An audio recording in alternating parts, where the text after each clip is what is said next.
Over the last few years, we have seen countless stories about some of the biggest tech companies and even just some of the biggest companies in this country having their cybersecurity breached, your personal data getting leaked out there to whoever may want to access it. But there's another side of the story too, because it's not just hackers getting in and having these security breaches and taking your information. We also have companies that are actively out there getting you to give your information to them, and then they're selling it to anyone willing to pay for it. Joining me now to talk about this is Scott Hardy from Top Class Actions. Scott, this specific issue today is talking about Yankee Candle store. And when you check out, they say, well, what's your name? What's your address? Maybe your phone number, maybe your email address. I don't think anybody, who's just selling candles really needs any of that information, but consumers are willing to give it to them, except now they're finding out that the company's allegedly been selling their data out to third parties who are now harassing these consumers.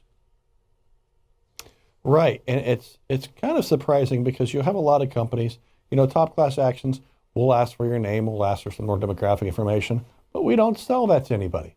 We use that to be able to send you the latest class actions that affect you. So it's always sad when you see a big company like Yankee Candle who is accused of gathering all of this personal identifying data and then selling it to marketers for their own big profits. This class action specifically states that Yankee Candle could be paid up to $152 per 1,000 customers that's listed.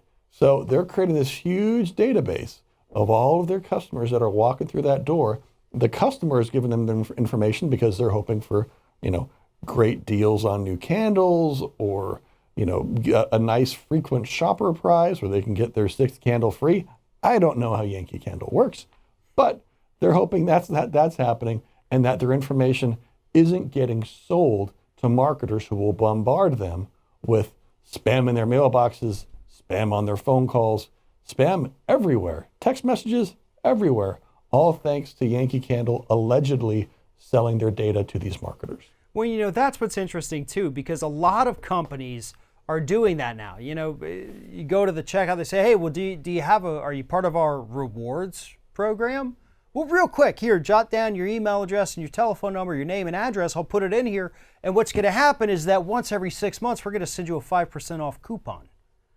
But, okay, yeah, I get to save 5% here, maybe even 10 or 20% on, rare occasions. They're going to let me know when they have a sale. That's great news.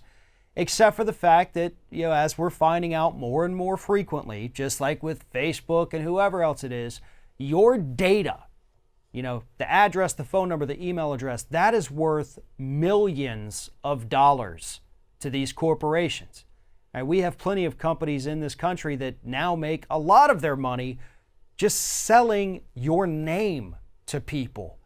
That is a hugely profitable part of business today. It's very unfortunate, and it's violating the privacy and the right to not be harassed of millions of U.S. citizens here, and corporations are just laughing all the way to the bank right now.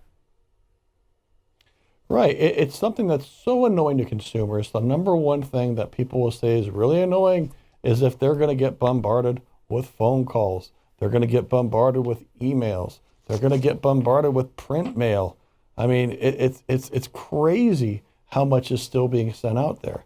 And so you want to be able to trust the company that you're going to when you're walking in there and you're spending your hard-earned money, that they're not going to share your data with other marketers. You expect them to contact you. That's just fine in most cases. But you don't want to get bombarded with third parties. And, and that's what this class action is all about, is trying to protect the privacy of customers. Right, and these consumers, as far as we know, maybe it was buried somewhere deep in the fine print, but, they never willingly and knowingly actually gave these companies consent to go ahead and sell their data. This seems like something hopefully, maybe Yankee Candle will take care of. Hopefully they'll change their policy, but otherwise I think consumers, stick with it. This seems like a big one, and hopefully it will also be a bit of a warning to other companies throughout this country that, hey, we understand you want to sell our data, but in order to do that, you'd better get consumers' permission first. I'm sure there's plenty of people who say, yeah, I don't care. I don't mind just deleting emails every now and then. Sell it if you want to, if it makes you some money. But a lot of us would at least want to be able to make that choice for ourselves and not have a company make it for us. Exactly. We want to be able to just go ahead, to trust that company. And if we want them to sell our data, that's fine. Go ahead, share it with third parties. But most of us don't want that to happen. And if you are making a profit, if you're getting paid $152 per 1,000 people that you're selling, then share that with your customers. Go ahead and say, hey, yeah, we sold your information here. Here's that coupon that we're hoping for. I don't know, something. It's just sad. Absolutely. For more information on this issue, please follow the link in the description of this video. Head on over to Top Class Actions and make sure you sign up for their weekly newsletter. Scott Hardy with Top Class Actions. Thank you very much for talking to me. You're welcome, Farron. Thank you, sir.